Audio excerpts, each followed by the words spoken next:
ప్రియమైన దేవుని బిడ్డలారా, నిర్గమకాండము 2వ అధ్యాయములో గత దినము మనం ఒక 3 ప్రశ్నలు చూచాం. మోషే ఐగుప్తు రాణి ఇంట, యువరాణి ఇంట, రాజకుమార్తె ఇంట పెరిగాడు. ఫరో తర్వాత ఫరో కావలసిన స్థాయికి ఎదిగాడు. తాను హెబ్రీయుడు, అది అతనికి తెలుసు. తాను ఒక దినాన ఒక హెబ్రీయుడు ఐగుప్తీయుని చేత బాధించబడటం, కొట్టబడటం చూచాడు. తట్టుకోలేక ఐగుప్తీయుని చంపి ఇసుకలో పాతి పెట్టేశాడు. ఈ విషయం ఎవరికి తెలియదు అనుకున్నాడు. తదుపరి 2వ పర్యాయం ఇద్దరు హెబ్రీయులు కొట్టుకుంటున్నారు. మోషే వెళ్ళి అడిగాడు, నీవు నీ సహోదరుణ్ణి, పొరుగువాడిని ఎందుకు కొడుతున్నావు అని. దానికి ఆ వ్యక్తి అన్నాడు, నిన్ను తీర్పరిగా, అసలు నిన్ను రాజుగా, యువరాజుగా ఎవరా నియమించింది? నీ యొక్క నియామకమే తప్పు. నువ్వేమన్నా ఫరోవా మమ్మల్ని అడగటానికి అన్నాడు. వెంటనే అన్నాడు, ఆ ఐగుప్తీయుని చంపినట్టు నన్ను కూడా చంపాలనుకుంటున్నావా? అంతే, మోషేకు అర్థమైంది. ఇది బయటపడిపోయింది, తన నరహత్య బయటపడింది. ఇక ఫరో నన్ను బతకనీడు, ఎందుకంటే ఐగుప్తీయుని చంపాడు కాబట్టి ఫరో నన్ను పట్టుకుంటాడు, ఆటోమేటిక్గా నాకు శిక్ష పడుతుంది. కాబట్టి నేను పారిపోవాలి అనుకుని మిద్యానుకు పారిపోయాడు. ఇది జరిగింది. ఆ సంగతి ఫరోకి వినబడి మోషేను చంపాలని చూశాడు అని మనకు నిర్గమ 2:15 రాజు. మోషే భయపడినంత జరిగింది. మోషే మిద్యానుకు పారిపోయాడు. ఒక బావి యొద్ద కూర్చున్నాడు. వెళ్ళి బావి యొద్ద ఎందుకు కూర్చుంటారు అంటే అది వివేకం. మనుషులు నీరు లేకపోతే బతకలేరు, జంతువులు కూడా నీరు లేకపోతే బతకలేరు. బావి ఉంది అంటే అక్కడ సమీపాన నివాసాలు ఉన్నాయని అర్థం.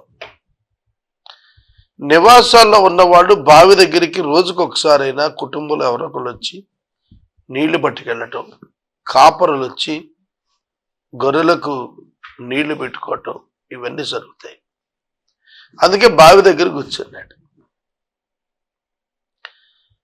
నేను ఈ విశేషాన్ని క్రిస్టియన్ కెరియర్లో కూడా చెబుతున్నాను. ఇవాళ 11:30 గంటలకు ఈ వాక్యం మీరు వింటారు. రాత్రి 8:30 గంటలకు బైర్షెబా టీవీలో చూడండి. బావి వద్ద ఎందుకు కూర్చుని మాట్లాడతాను యువతి యువకులను ఉద్దేశించి. బావి వద్ద కూర్చున్నప్పుడు మిద్యాను యాజకుడైన యిత్రో యొక్క 7 కుమార్తెలు అక్కడకు వచ్చారు. అక్కడకు వచ్చి వారి తండ్రి యొక్క మందకు నీళ్లు పట్టడానికి చేది తొట్లు నింపుతున్నారు. ఆ బావి వద్ద కొన్ని తొట్లు ఉన్నాయి. ఆ తొట్లు గొర్రెలు నీరు తాగటం కొరకు ఏర్పాటు చేసినటువంటి తొట్లు. అవి నింపుకుంటున్నారు 7 ఆడపిల్లలు. ఇతర మందల కాపర్లు కూడా అదే సమయానికి అక్కడికి వచ్చారు. వాళ్ళు మగపిల్లలు, వీళ్ళు ఆడపిల్లలు. సాధారణంగా డామినేషన్ ఉంటుంది కదా, మేల్ డామినేషన్. అందుకని వాళ్ళు వీళ్ళతో తగాదా పెట్టుకుంటున్నారు.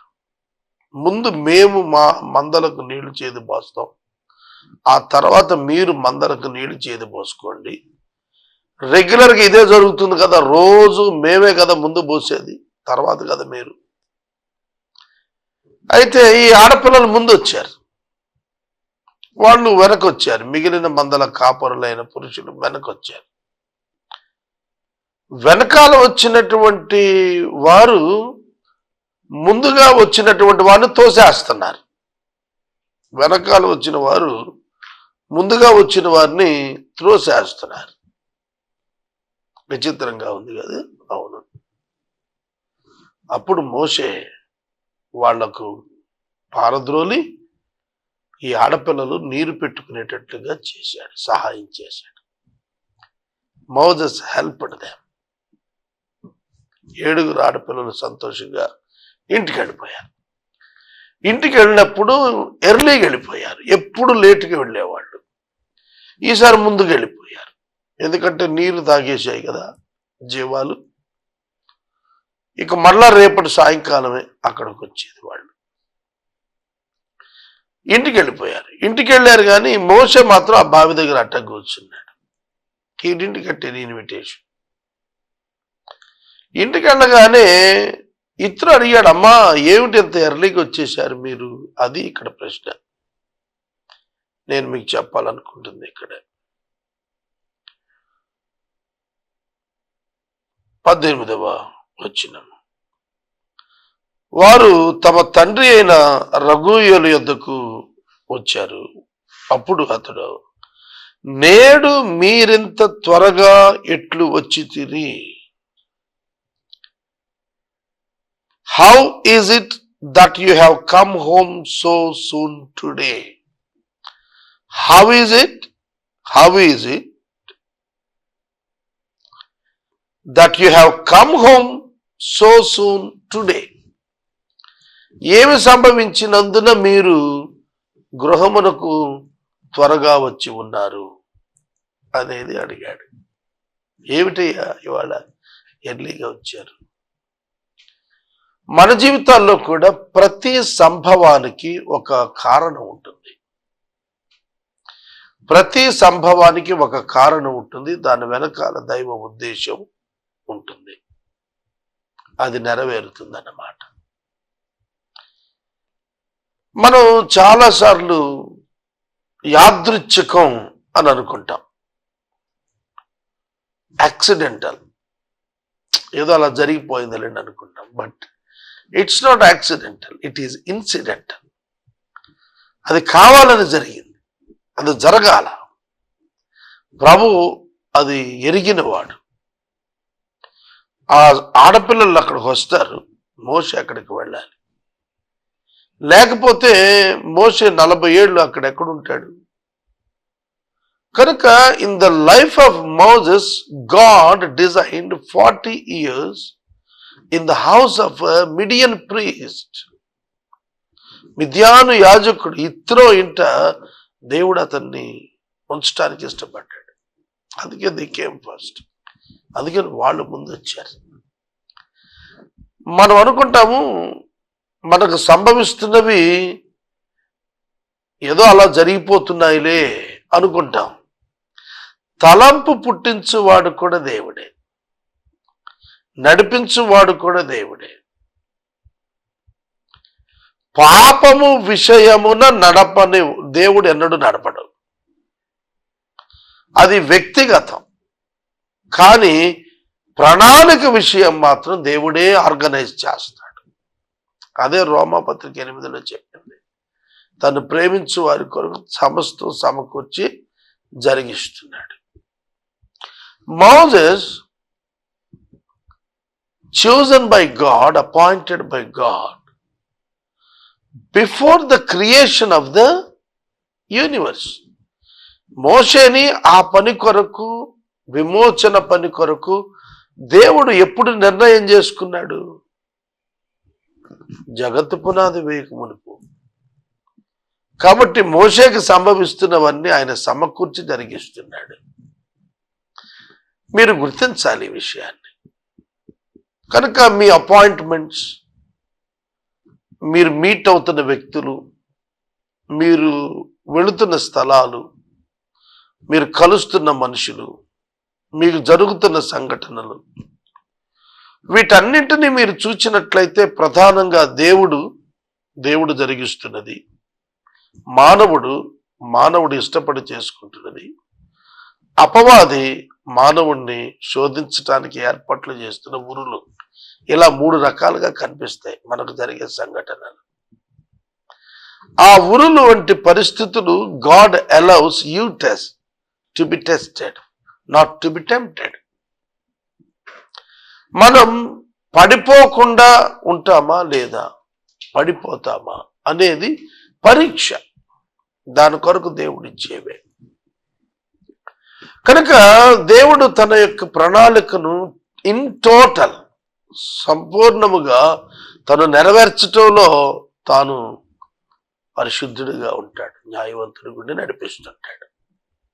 ఆ ఆడపిల్లలు త్వరగా వెళ్ళాలని మనసు, వాళ్ళు గబగబా రావటం, ఈ లోపల కలహం రావటం, వాళ్ళని మోసే క్లియర్ చేయటం, మోసే నీళ్లు కూడా చేది పెట్టాడు వాళ్ళకి. అతని మనస్సు ఏంటో వాళ్ళకి అర్థమైంది. ప్రొటెక్షన్ ఒకటే కాదు, హెల్ప్ కూడా చేశాడు. అంతే, వారు త్వరగా ఇంటికి వెళ్ళారు. ఆ కారణం తెలుసుకుంటున్నాడు ఆ తండ్రి. ఇక్కడ ఇంకో ప్రాముఖ్యమైన మాట కూడా నేను మీకు చెప్పాలి. అదేమిటంటే, his father is observing the incoming and the out going of the daughters. దేవుడు ఇత్రోని మనకు మాదిరి చూపిస్తున్నాడు. ఇత్రో తన కుమార్తెల మీద మనసుంచాడు. అమ్మాయిలు వెళుతున్నారు ఇంటి నుండి బయటికి, అమ్మాయిలు మరలా తిరిగి వస్తున్నారు. ఏ టైంకి వెళుతున్నారు, ఏ టైంకి వస్తున్నారు, వాళ్ళకి ఏం జరుగుతోంది, ఈ మనస్సు ఒక తండ్రిగా ఇత్రో మిద్యాను యాజకుడు పట్టించుకున్నాడు. ఇవాళ అనేక మంది తల్లిదండ్రులు తమ బిడ్డలు ఎక్కడికి వెళుతున్నారు, ఎంతసేపు ఉంటున్నారు, ఎవరిని కలుస్తున్నారు, ఎవరితో మాట్లాడుతున్నారు, ఎవరికి ఫోన్స్ చేస్తున్నారు, ఎటువంటి కార్యక్రమాలు పాల్గొంటున్నారు, ఎవరెవరి చేత మోటివేట్ అయిపోతున్నారు, ఇవేమి పట్టించుకోవట్లే. అందుకే యువత చెడిపోతుంది. సోదరుడా, సోదరి, ఒక పక్షంగా మిద్యాను యాజకుడైన ఇత్రో most responsible father and most excellent human being. ఇత్రో క్యారెక్టర్ బైబిల్లో చాలా బాగుంటుంది. Most excellent character. ప్రశ్నించగానే వాళ్ళు చెప్పారు, ఐగుప్తియుడు ఒకడు మందల కాపరుల చేతుల్లో నుండి మమ్మల్ని తప్పించి వడిగా నీళ్లు చేది. మోషే వడిగా నీళ్లు చేదాడట, వడిగా. They said, an Egyptian delivered us out of the hands of the shepherds and even drew water for us and watered the flock. మా కొరకు నీళ్లు చేది పెట్టాడు, అందుకే మేము త్వరగా వచ్చాము. వడిగా నీళ్లు తోడాడు, వడిగా నీళ్లు తోడాడు. It indicates is stamina. అతని శక్తిని సూచిస్తాను, అతని చురుకుదనాన్ని సూచిస్తాను, అతని పని నిపుణతను సూచిస్తాను. అతడు ఇష్టపడి చేస్తున్నాడు ఆ పని. ఇతరుల కొరకు ఇష్టపడి పని చేయటం చాలా గొప్ప లక్షణం. మోషేకుంది ఆ లక్షణం. ఇతరుల కొరకు మీరు ఇష్టపడి పని చేస్తారా? పని చేయండి, ఇష్టపడి పని చేయండి, మీకు దీవెన బాట ఏర్పడుతుంది. ఇక్కడ మోషే వడిగా నీళ్లు తోడి పెట్టినందున వాళ్ళు వెళ్ళారు. వెంటనే ఇత్రో తన కుమార్తెలతో ఒకే ప్రశ్న అడిగాడు, అతడు ఎక్కడా, అతడు ఎక్కడా? ఇమ్మీడియట్ గా మరొక ప్రశ్న, ఆ మనుషుని ఎలా విడిచి వచ్చారు, ఆ మనుషుని ఎలా విడిచి వచ్చారు? When they came home, the father, Raguel, said to his daughters, then where is he? Why have you left that man? Excellent character. ఎక్కడున్నాడు అతను? మీరు ఎందుకు వదిలొచ్చారు అతన్ని? ఇవాళ నన్ను ఒక ప్రశ్న అడగనివ్వండి మిమ్మల్ని. అపోజిట్ సెక్స్ యువతి యువకులు గురించి ఇవాళ తల్లిదండ్రులు కలవరపడిపోతున్నారు, అమ్మో అమ్మో అని. ఆ రోజుల్లో ఆడపిల్లలని మందల మేపటానికి పంపాడు, ఎంప్లాయ్మెంట్. ఇవాళ మనం భయపడిపోతున్నాం. పిల్లలు అసలు చదివించటాకే భయపడుతున్నాం, ప్రొఫెషనల్స్ చేయటానికి ఇంకా భయపడుతున్నాం. ఇవాళ పర్సనల్ కార్స్ నడుపుకుంటున్న మహిళలు ఉన్నారు, కానీ ఆర్టీసీ బస్సెస్లో మహిళలను ఎందుకు తీసుకోరు? ఇప్పుడు పైలట్స్ కొద్దిమంది ఉన్నారు, విమెన్ పైలట్స్ వెరీ రేర్. ఎందుకు తీసుకోరు మగాళ్ళు? ఏముంది అందులో? ఆడవాళ్ళు చేయలేని పని ఏంటి వాళ్ళ? ఇది పురుషాధిక్య ప్రపంచంగా కొనసాగుతుంది. విమెన్ రైట్స్ ఎప్పటికప్పుడు డిస్టర్బ్ అవుతున్నాయి. ఆ రోజున మిథ్యాను ఇతర కుమార్తెలకు మందలిచ్చి పంపాడు. వాళ్ళే తన యొక్క సంతానం, అందుకే వాళ్ళకే మందలిచ్చేశాడు. వాళ్ళని ట్రైన్ చేశాడు, వాళ్ళని బయటికి వదిలాడు. చూశారు కదా, మగపిల్లలతో తగు పడాల్సి వచ్చింది వాళ్ళు. అయినా సరే హీ అలౌడ్ దెమ్, ఏం భయపడలేదు. 21st సెంచరీలో ఉన్నాం, అది BC 14th సెంచరీ. అర్థమైందా? అంటే ఇప్పటికీ 3500 సంవత్సరాల క్రితం ఇతరు భయపడకుండా ఆడపిల్లలను ఉద్యోగాన్ని పంపాడు. మగపిల్లలతో కాంపిటీట్ చేసేట్టుగా వృత్తుల్లో పెట్టాడు. మరలా అడుగుతున్నాడు, అతడు ఎక్కడున్నాడు? మీకు నీళ్లు చేతి పెట్టిన వాడు ఎక్కడున్నాడు? మరి వదిలిచ్చేశారేమిటి? మీరు తీసుకురాకుండా వచ్చారేంటి ఆ వ్యక్తిని? జెండర్ డిఫరెన్స్ అక్కడ మనం ఆలోచించాలి. పోనీలమ్మ, మా పిల్లోడు వదిలేసేయండి, వాళ్ళతో మాట్లాడకండి, అతను తీసుకొచ్చారా, ఎందుకు తెస్తున్నారు, ఆ టైపు వాడు కాదు. ఇవాళ అంత భయం మనకు. ఒక ఆడపిల్లతో అబ్బాయి మాట్లాడితే భయం, ఒక అమ్మాయి అబ్బాయితో మాట్లాడితే భయం. ఎందుకంటే వెంటనే ఏదేదో ఊహించేసుకోండి. అఫ్ కోర్స్ ఒకవేళ అవకాశాలు ఉండవచ్చు వాళ్ళు అట్రాక్ట్ అవడానికి కదా అని ఇక అందరూ అట్రాక్ట్ అయిపోతారు అని ఒకే మోస కట్టడం, ఇట్స్ నాట్ కరెక్ట్ అండర్స్టాండింగ్. ఒక ఆడపిల్ల ఎంత స్వేచ్ఛగా ఉంటుందో తెలుసా? అనుమానించకపోతే ఎంత ఆనందిస్తుందో తెలుసా? తన చుట్టూత ఈ గిరిగీయకపోతే. మనకేమిటోనండి, మన దేశంలో ఇది చాలా ఎక్కువ గిరిగీయటం. రెండు, ఒకటి ఇండియాలో, అలాగే అరబ్ కంట్రీస్లో ఉమెన్ రైట్స్ ఎక్కడా కూడాను ఫ్లో కావు, ఎక్కడ కూడా అమలు అవ్వవు, ప్రవహించవు. హిండరెన్సెస్ ఫర్ ఉమెన్. పెద్దవాడప్పుడు పెద్ద ఎవరికి తండ్రి కింద, పెద్ద అయినాక భర్త కింద, ముసలైనాక కొడుకు కింద. ఈ concept wrong concept. Individuality, self dependency, empowerment, ideology development, ఈ అవకాశాలు ఇవ్వకపోతే ఆడపిల్లలు ఎలా పెరుగుతారండి? ఆ మనిషిని ఎలా వదిలిచ్చారు? ఎందుకు తీసుకురాలేదు? ఒక తండ్రి కుమార్తెలను, ఒక యవనస్తుని ఎందుకు తేలా మీతో పాటు అని అడుగుతున్నాడు. మన ఇంటికి తెచ్చి ఎందుకు వచ్చలేదు? మన కుమార్తె ఒక యవనస్తుడిని తీసుకొచ్చి he is my friend, he helped me అని చెప్తే వెంటనే లోపల తీసుకెళ్లి మందలించేస్తారు, ఎందుకు తెచ్చేసావు ఇంటికి నువ్వు అని. ఆ రోజు అతను ప్రశ్నిస్తున్నాడు. అంటే ఫ్రీడంలోనే రైచియస్నెస్ నేర్పించాడు. ఫ్రీడంలోనే ఫ్రీడంలోనే వాళ్ళ లిమిటేషన్స్ వాళ్ళకి తెలియచేశాడు. ఆడపిల్లలు చూడండి, మోషేని అక్కడ వదిలేసి సిన్సియర్గా వచ్చేశారు.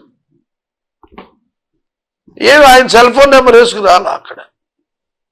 అర్థమవుతుందా నేను చెబుతాంది? ఈ తరం ఉద్దేశించి మాట్లాడుతున్నా, అందుకే సెల్ ఫోన్ నెంబర్ వేసి రాలా.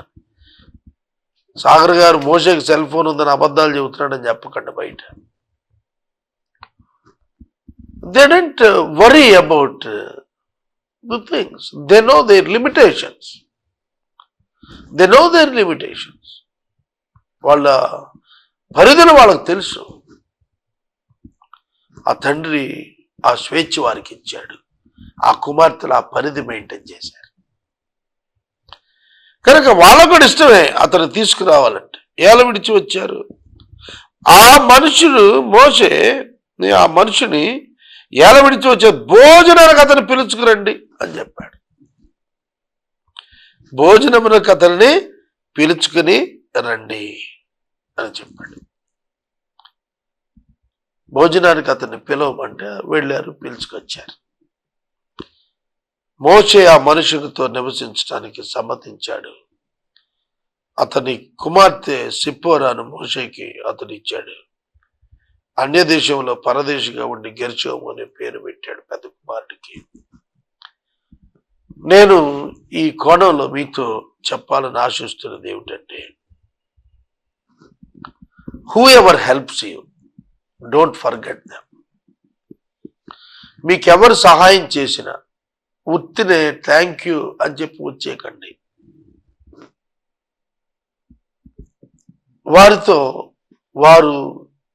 వారితో సహవాసం, వారితో మన్నన, వారితో స్నేహం, వారికి జవాబుదారీతనం కలిగి ఉండటం నేర్చుకోండి. మా తల్లిదండ్రులు మాకు అది నేర్పారు. మాకు సహాయం చేస్తే మేము వారిని మర్చిపోలేము. వారికి మేము సహాయం చేయటానికి ఏ స్థాయిలో పని ఉన్నా కూడా వెనకాడము. అది మా పేరెంట్స్ మాకు నేర్పించారు. సహోదరుడు, సహోదరి, అతడు ఎక్కడున్నాడు అనే ప్రశ్నలోనే you have received a benefit from him, why have you left him. ఇవాళ మనం అనేక మంది మనకు సహాయం చేసిన వాళ్ళని మర్చిపోతాం. నాతో పెద్ద మనిషి మాట్లాడుతున్నాడు, ఇలా నాకు సహాయం చేసిన వాళ్ళు గుర్తుపెట్టుకుంటే చాలా మంది ఉంటారు అల్లవయ్య అన్నాడు. అతడి జీవితంలో అతడు ఎంత ధనవంతుడయ్యాడో అంత దరిద్రంలో ఉన్నాడు. ఎంతో ధనవంతుడు, కానీ వాడంత దరిద్రుడు ఇంకొకడు లేడు. అంటే ధనం ఉంది, కానీ పేదరికం అతని జీవితంలో అతని ప్రవర్తన ద్వారా అతనికి సంతరించుకుని అంటి పెట్టుకుని ఉంది. Even he can't maintain his cell phone. Cell phone డబ్బులు కూడా వేయించుకొని వాడుకోలేడు. బెగ్గింగ్ లోనే ఉంటాడు అతను. కారణం ఏంటంటే, ఇట్లా మేలు చేసిన వాడు గుర్తు పెట్టుకుంటే చాలా మంది ఉంటారు లేవయ్య అన్నాడు. సోదరుడా, సోదరి, సహాయం చేసిన వాళ్ళను ఎన్నడూ మర్చిపోవద్దు. దేవుడు కోరుతుంది అదే, కృతజ్ఞత కలిగి ఉండటం మనం నేర్చుకోవాలి. కృతజ్ఞత కలిగి ఉండటం మనం నేర్చుకోవాలి. దేవుడు మనలను ప్రత్యేకమైన వారికి ఉండమన్నాడు. Because we are following Christ. మనం క్రీస్తుని ఫాలో అవుతున్నాం. దావీదు, యోనాతాను నాకు చేసిన ఉపకారాన్ని బట్టి నేను ఆ కుటుంబానికి తిరిగి మేలు చేయటానికి యోనాతాను కుమారులలో ఎవడైనా బ్రతికున్నాడా అని అడిగాడు. ఇవాళ మనం ఎంతో ఎదిగాం. మన గ్రామాల్లో నుండి పట్టణాల్లోకి వచ్చాం. మంచి మంచి ఉద్యోగాలు, వ్యాపారాలు చేసుకుంటున్నాం. ఈ స్థాయికి రావటానికి ఎక్కడో ఎవరో కొందరు వ్యక్తులు చిన్న చిన్న సహకారాలు చేసిన వారు, నీళ్లు చేది పెట్టడం లాంటి పనే గొప్ప పనిగా పరిగణించాడు ఇద్దరు. చిన్న పనే అది, కానీ గ్రాటిట్యూడ్ ఇన్ హిజ్ యాటిట్యూడ్, అతని అంతరంగంలో కృతజ్ఞతా భావం ఉంది. అరే, మా అమ్మాయి వాళ్ళకి హెల్ప్ చేశాడు, at least we should give him food. అటు వదిలేసి వచ్చేసారా? ఏ ఊరి నుంచి వచ్చాడు? ఐగుప్తుడు అంటున్నారు. ఎవరు చేర్చుకుంటారు ఈ దేశంలో? లేదు, మనం ఫుడ్ ఇవ్వాల్సింది అతనికి. మన దగ్గర ఉండొచ్చు. We can give him the shelter and give him the food. Bring him. మేలు చేశాడు, తిరిగి మేలు చేద్దాం మనం. ఇవాళ మేలుకి మేలు లేదండి, కీడు తయారైంది. నేను నా లైఫ్లో నేను మర్చిపోలేని ఒక కీడు ఏంటంటే, ఆయనకి చెప్పి మనం కూర్చుంటే అంతా అటు చూసుకుంటాడు రా, మనకు తలనొప్పి ఉండదు అన్నాడు ఒక ఆయన నన్ను చూసి. నాకు తెలిసి చాలా బాధపడ్డాను. అరే, సమస్య వాడుదా? అతను అంటాడు, సాగర్ గారికి చెప్పి వదిలేస్తే తానే భుజాన్ని చేసుకుని పోతాడు, మనం రిలాక్స్ అయిపోవచ్చు. What kind of mentality it is? Satanic, సాతాని. కనుక మోషేని పిలుచుకురమ్మన్నాడు. ఎందుకు విడిచొచ్చారు? గద్దిస్తున్నాడు. సరిచేస్తున్నాడు. అలాంటి వాళ్ళు విడిచి రాకూడదు, వారిని తీసుకురావాలి, వారిని గౌరవించాలి. అతడు పరదేశి కనుక అతనికి ఆహారం వేయాలి, భోజనానికి తీసుకురండి అన్నాడు. A family which has the values in the gentile land Midian. మిద్యాన్ దేశంలో అన్యుల కుటుంబాల్లో ఇట్లాంటి సాంప్రదాయం ఉంది. క్రైస్తవులు అయిన మన కుటుంబాల్లో ఎటువంటి సాంప్రదాయం ఉంది?